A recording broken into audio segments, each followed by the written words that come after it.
Ladies and gentlemen, please welcome to the stage four-term Congresswoman from Hawaii's 2nd District and Lieutenant Colonel in the United States Army Reserve, Tulsi Gabbard. It is such a privilege to join all of you here tonight. Thank you for your patience. It's worth the wait, right?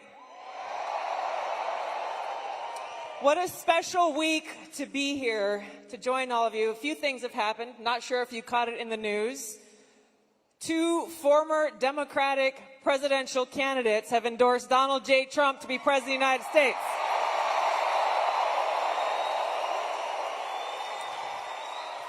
You might have heard of a guy named Bobby Kennedy Jr.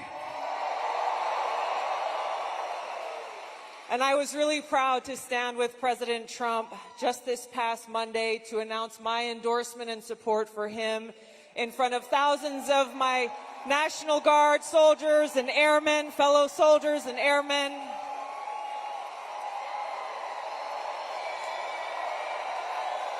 Because I am so excited about the opportunity that we have before us to stand together, not as Democrats and Republicans, but as proud Americans who love this great country.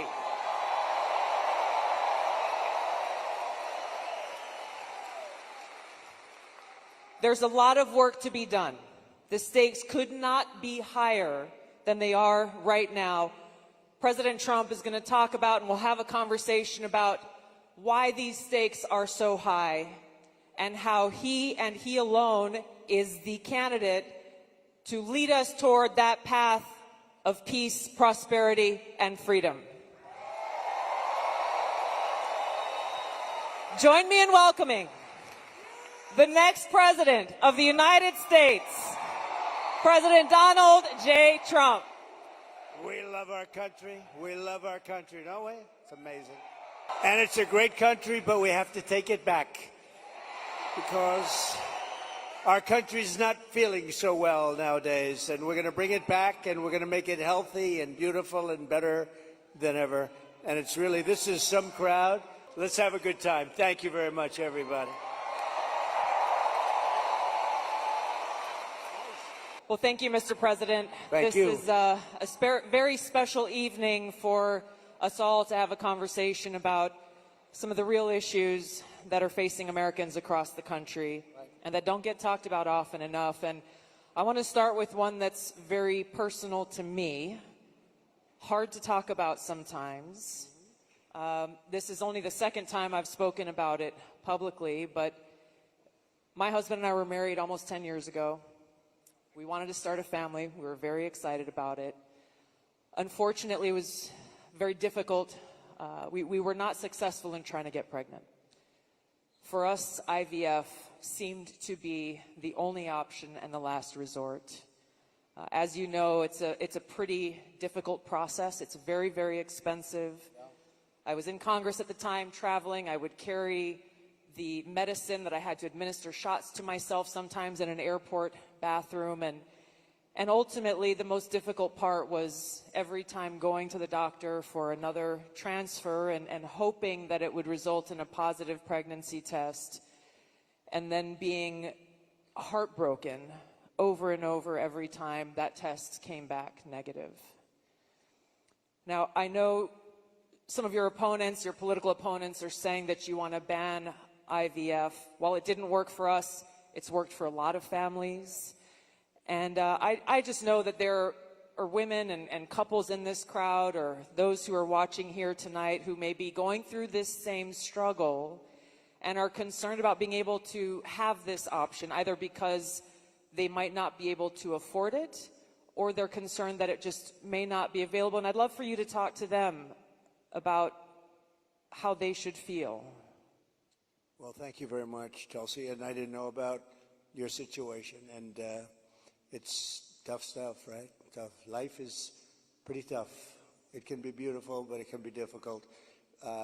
We are doing something with IVF, because IVF, as you know, from friends and people you know, it's really worked out very well for a lot of people.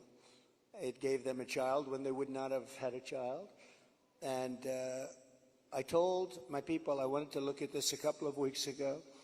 And as you know, we have no taxes on a thing called TIPS, you know that? And I said, tell me, we did 3 things. We did that, and we did no tax for seniors on Social Security benefits. We want to have that. And I've been seeing a lot of IVF, and I kept hearing that I'm against it, and I'm actually very much for it. In fact, in Alabama, where a judge ruled against it, and I countered the judge and came out with a very strong statement for it.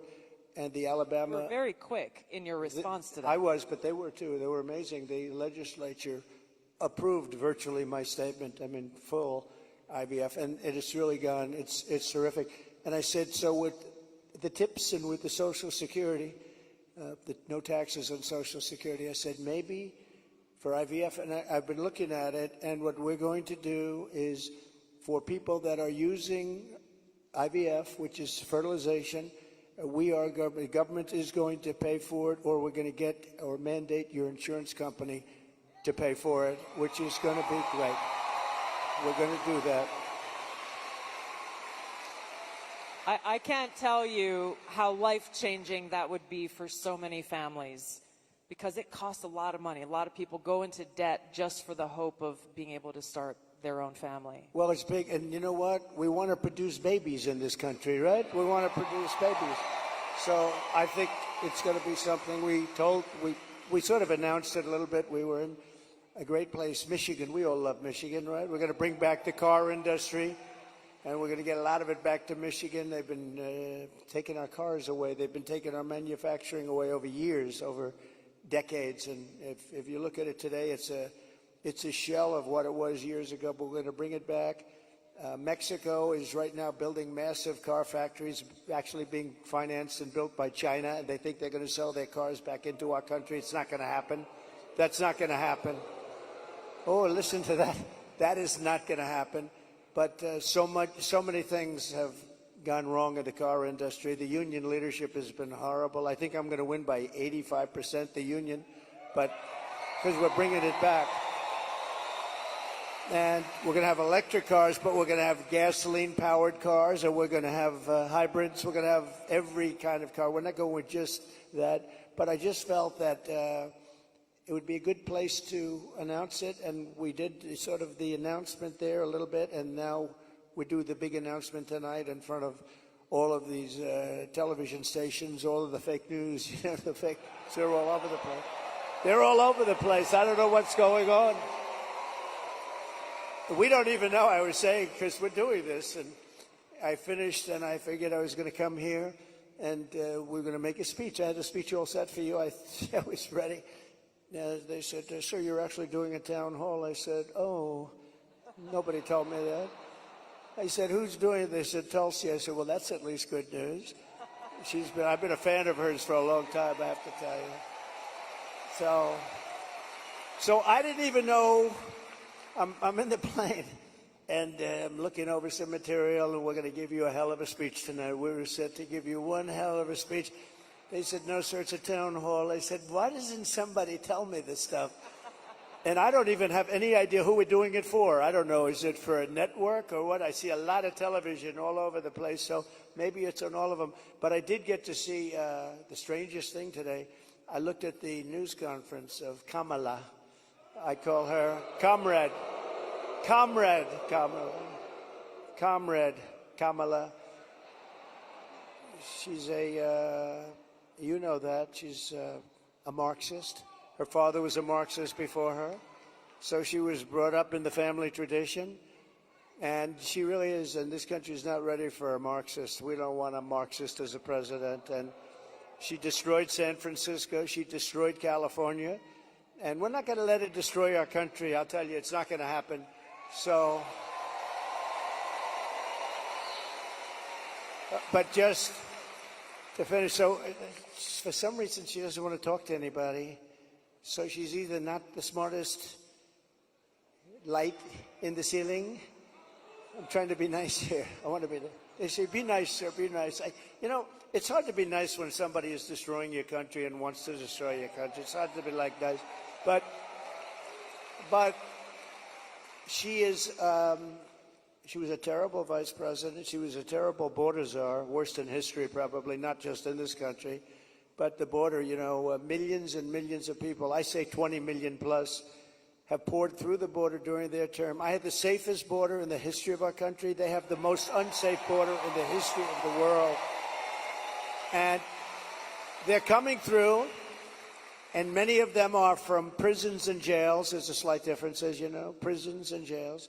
Many are from mental institutions and insane asylums, and many are terrorists, and they're pouring into our country at a level. I don't know if you saw the news today, Tulsi. They had a group of, a lot of them, Venezuelan people with lots of machine guns taking over a building someplace. I'm looking, I'm saying, where is that? They went in and they took over a building. This is just the beginning. They're taking their criminals from all over the world, not just South America, not just Venezuela, which you've been reading about, all over the world. They're taking their criminals and they're dumping them into the United States. Kamala, that's Kamala, is allowing it to happen. And they actually want to give them papers. They want to make them citizens, and they want to give them your Social Security. They want to give them your Medicare, and your Social Security will collapse under her. I'm the one that's going to protect the Social Security. But they're coming, I will totally protect, as I did for 4 years. And there was no age increase, there was no anything. We're going to protect. You know, they destroy you with inflation, and then they want to destroy your Social Security, so it's not going to happen. But this is going to be the most important election in the history of our country. So I just want to say that it's an honor to be with you tonight. It's a forum that's very different because I have no idea who the hell is broadcasting it. But all we'll do is we'll talk because we're friends. I love this state.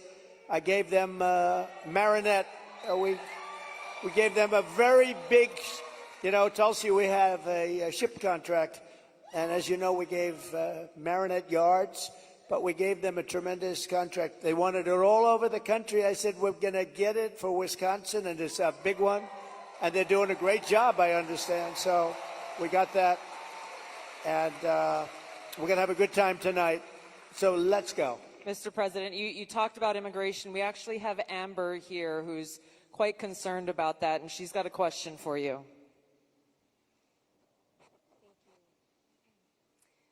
Mr. President, hello.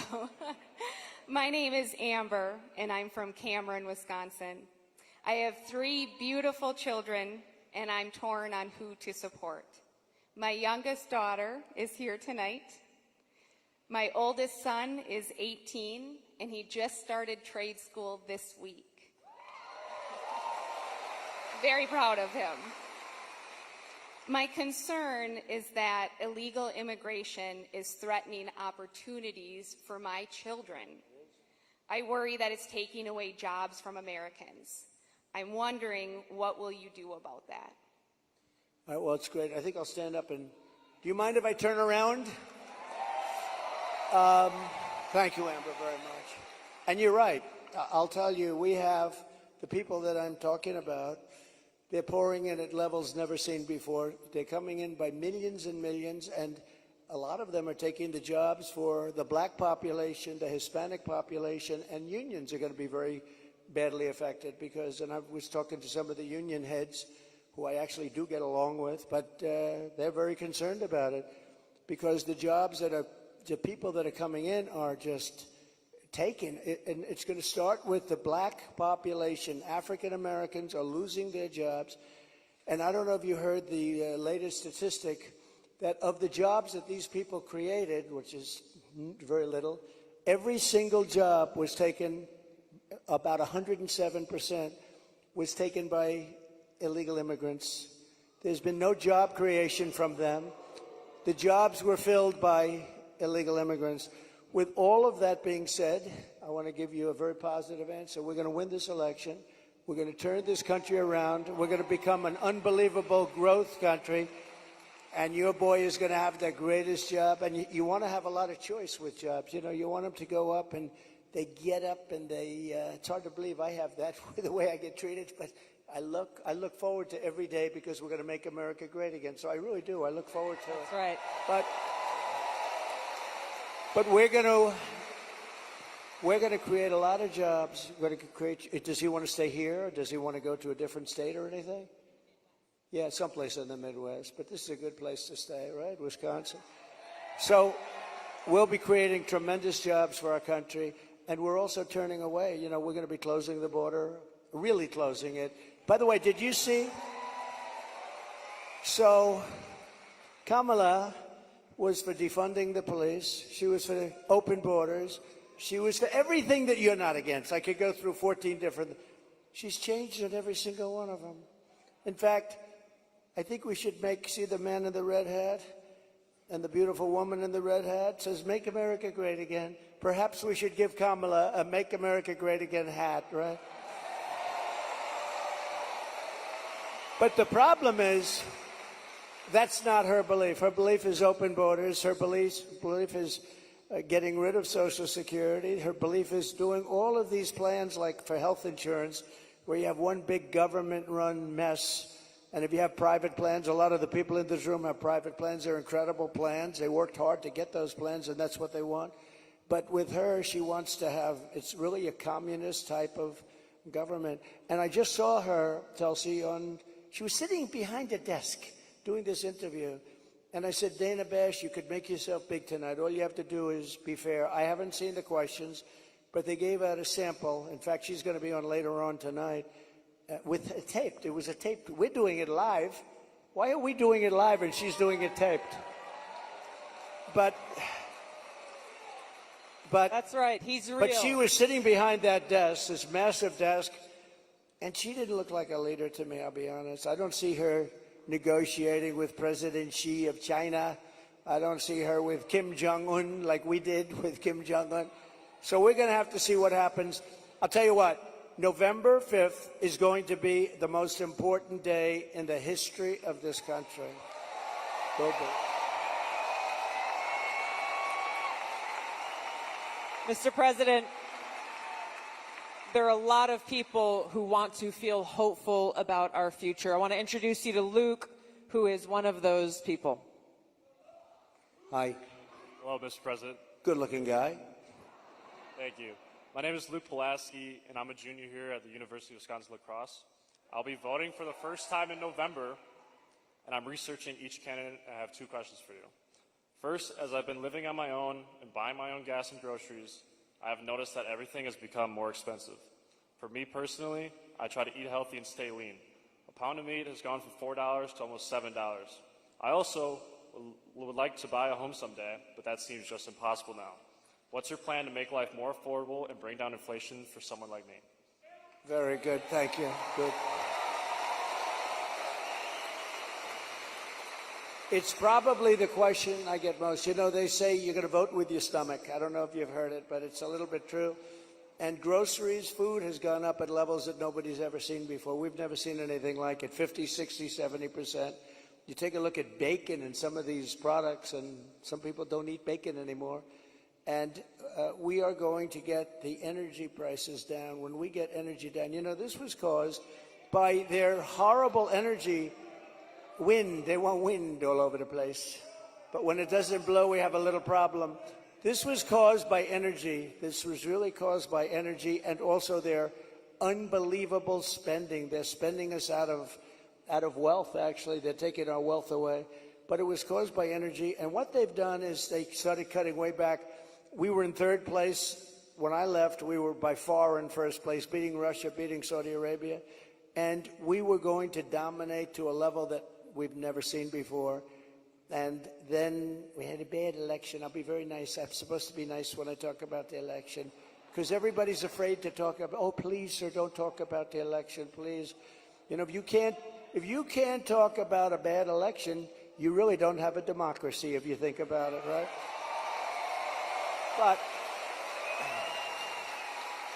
But what they did, Tulsi, is they took back the oil production. The oil started going crazy. That started the inflation. Then they went back. They said, go back to where Trump was. The problem is that we would have been 3 times that level right now. We would have been so dominant over Russia and Saudi Arabia. Look, Saudi Arabia, Russia, a lot of oil. We would have had more. You know, we had something in Alaska, Anwar, that I created. I mean, Ronald Reagan wanted it. You remember? Ronald Reagan wanted it. They all wanted it. and I got it approved. Nobody was able to get it approved. I got it approved. And the first week in office, they turned it back. They said, no, it's the biggest site possibly in the world, could be bigger than Saudi Arabia. Well, we're going to start that up. We're going to become the energy capital of the world. We're going to pay down our debt, and we're going to reduce your taxes still further. And your groceries are going to come tumbling down, and your interest rates are going to be tumbling down. And then you're going to go out, you're going to buy a beautiful house. Okay? You're going to buy a beautiful house. That's called the American dream. The American dream. Thank you. Mr. President, I want to ask you a question about national security, but first I think it's important to point out what Luke is talking about, the cost of groceries, the cost of gas, the cost of housing, mortgages, rent, everything has gone up. Kamala Harris's plan that she has announced is government price controls. And I think it's important to touch on, you just laid out your plan. What's going to happen if Kamala Harris institutes price controls? So that's a communist plan. It's never worked. And it's been tried by others. Believe it or not, Richard Nixon tried it. A lot of people tried it.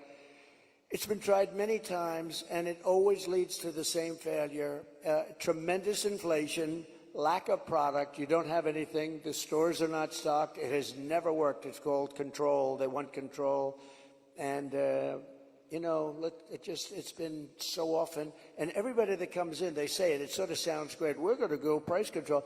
Actually, when she announced it, she got absolutely slaughtered by even Democrats because it doesn't work. It's a known loser. So now she doesn't talk about it. Do you notice she doesn't talk about climate change anymore? She's not talking about it. You know why? Because people don't want to hear it. They want to live a good life. They want to live a life. They don't want to stop your industry with climate change. They used to call it different things, global warming. Remember? That wasn't working because it was getting a little bit cooler. So they said, what are we going to do? We'll call it global cooling? No. So they came up with the words climate change because that takes care of everything. Climate change. The climate's changing, but according to them, we're all going to be gone in about, what do we have, 3 years left? They had 12 years, remember? So in about 3 years, let me tell you, we do have a problem, though. It's climate change, but a different kind of climate change. It's called nuclear global warming. We can say that's global warming. And if we don't have a smart president, you know, you have 5 nations now with pretty massive nuclear power. Some have very massive, including us and Russia. China's behind, way behind, but within 4 or 5 years, they'll catch up. And we don't want them to catch up. Look, the biggest problem, in my opinion, the biggest problem our country has, the biggest problem the world has, is nuclear weapons. They are a destructive force, the likes of which nobody has ever seen before. And we have to make sure they're never used. We have to make sure it's not going to happen. You're exactly right. You brought up Ronald Reagan already. Ronald Reagan famously said, a nuclear war can never be won and should never be fought. And I think it's interesting you talked about climate change, Mr. President. The Democrats and Kamala Harris, they were quick to talk about how climate change is an existential threat. But what they're not talking about is the existential threat of nuclear war and World War III, which is exactly where we sit today because of the warmongers and their puppets, Joe Biden and Kamala Harris. And they don't want to talk about it because the consequence of where they have taken all of us as the American people and the world is economic hardship around the world, a destruction of our economic well-being, and an annihilation of humanity, our families, our kids, our communities around the world. There was a recent poll that YouGov did that pointed out over 60% of Americans feel that World War III and nuclear war is going to happen within 5 to 10 years. And when I heard that, I felt so sad because they're at a point where they feel like this outcome, the annihilation of the world, is inevitable. So I wanted to ask you about this because it's important that people understand what kind of leadership you bring, what you will do to stop this slide towards nuclear war and World War III so that we can feel hopeful again. Well, thank you. So Viktor Orban, a very strong leader from Hungary, Prime Minister of Hungary, they asked him recently about what's the problem in the world? A few years ago, during my term, we had we didn't have Israel being attacked. We didn't have Russia attacking Ukraine. And they asked him, why is it so bad now? The Middle East is on fire. So many places are on fire, and there are plenty places that could very well and very quickly catch on. What's the problem? He said, you have to bring Trump back as president of the United States. You will have no problem. He single-handedly kept things, and it's true. And I could do it with telephone calls by being smart, but literally he said, you have to bring Trump back. Now, he used a term I wouldn't use. He said everybody was afraid of Trump. You know who was afraid of Trump? They said China was afraid of Trump. Russia was afraid of Trump. They were all, and I don't want to say that. I will say this. They respected me and they respected our nation. They don't respect our nation anymore. They don't respect our nation anymore. Think of it. What would the world be like if Russia didn't do what they did, and they would have never done it? I used to speak to Putin about it. I had a very good relationship.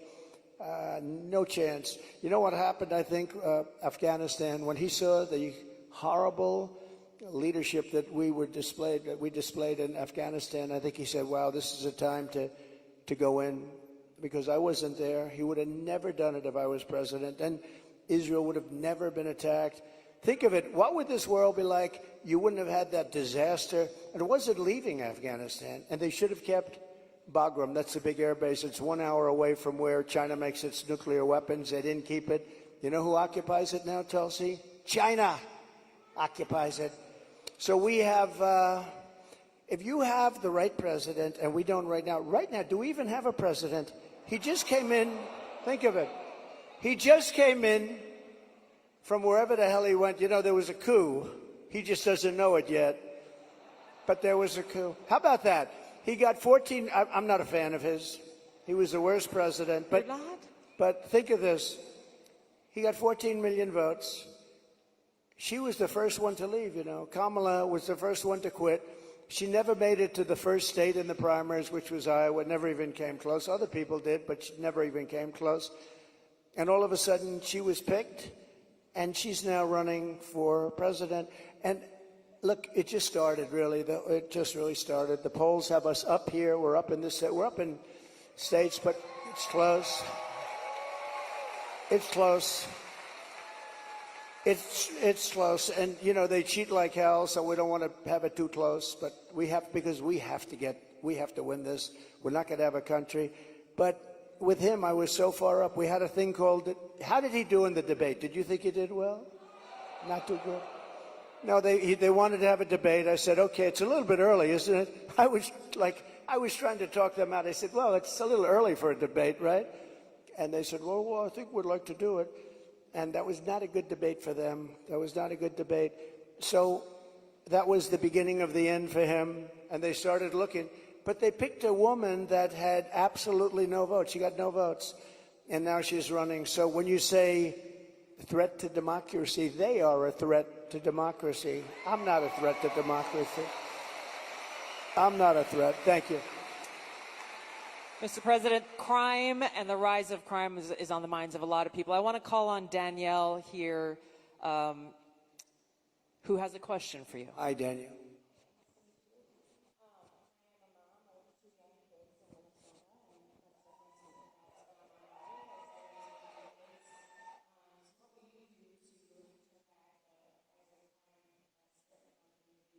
Well, you need, and you get a lot of those questions from Minnesota.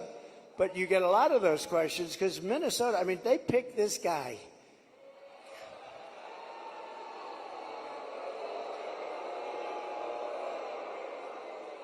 He is weird. Right? He's weird. I'm not weird. He's weird.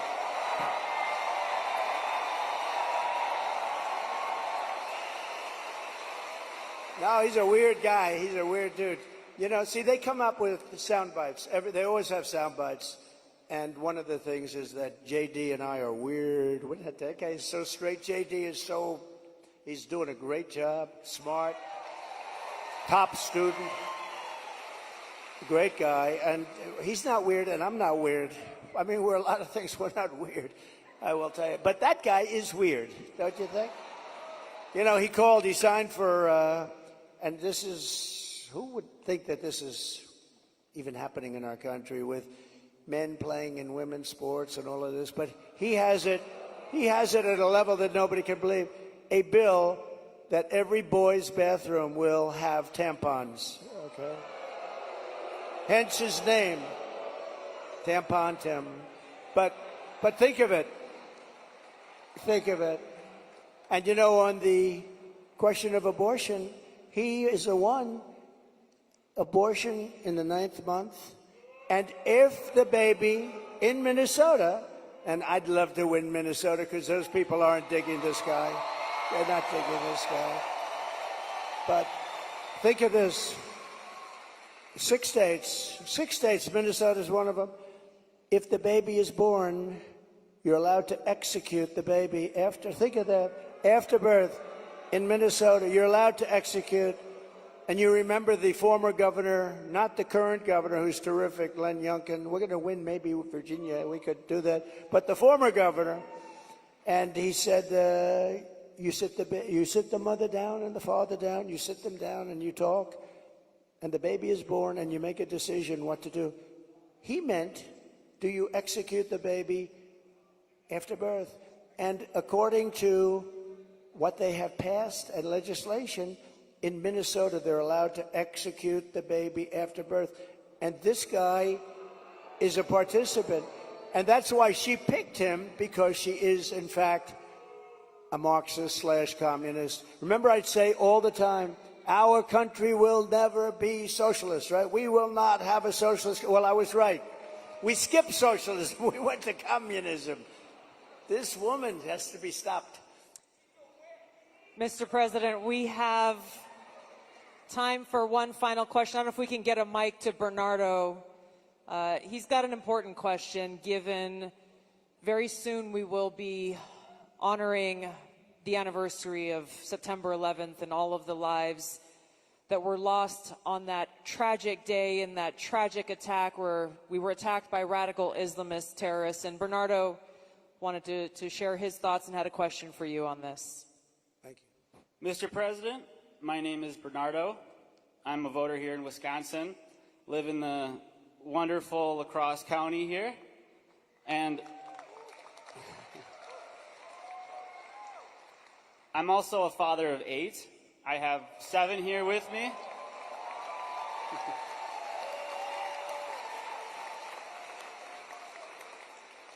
And it's the anniversary of 9/11 is coming up. I'm concerned that we're more vulnerable now than ever. And we have a Democrat nominee who doesn't even want to say the words, says we shouldn't say the words, radical Islamic terror. How are we going to protect America from a terrorist attack? First of all, it's a great question. And, you know, we have radical Islamists pouring into our country along with everybody else right now. They're coming in at levels that nobody's ever seen before. We kept them out. We had 1 year where Border Patrol put down, it was, I believe, 2019, where they, and I don't believe this, I don't believe it's right, but I'll take it. They said 0 came in 20, that was my term, 0. Now we have thousands. I'd like to say that was true. It's probably not, because I can't imagine that. But we were very tough on that. Now they have thousands and thousands coming in, along with the prisoners and along with the crime. And remember, a lot of these countries like Venezuela, their crime is way down because they've moved their criminals into our country. It's not even believable. But your question on Islamists and all of the jihad and all of the things that they talk about, they have to respect your country. They have to respect your leader. You know, I had no radical Islam crime for 4 years, and I didn't want to talk about it. I talked about it after, but I didn't want to talk about it during. I don't want to say like, I had absolutely, and the next day you get hit. But we had none, 4 years of it, because they respected your president, they respected your country, and we have to bring back that level of respect, and we're going to do it, we're going to do it. And we're not letting the wrong people into our country. Okay, thank you very much. Great question. Thank you, Mr. President. I know you have run out of time here, but thank you for having this conversation with the people of Wisconsin and people across the country who are watching and concerned about these very same issues. Thank you, Mr. President. Thank you everyone, much. for being here. Thank you, everybody. Vote. Vote. Thank you, everybody, very much.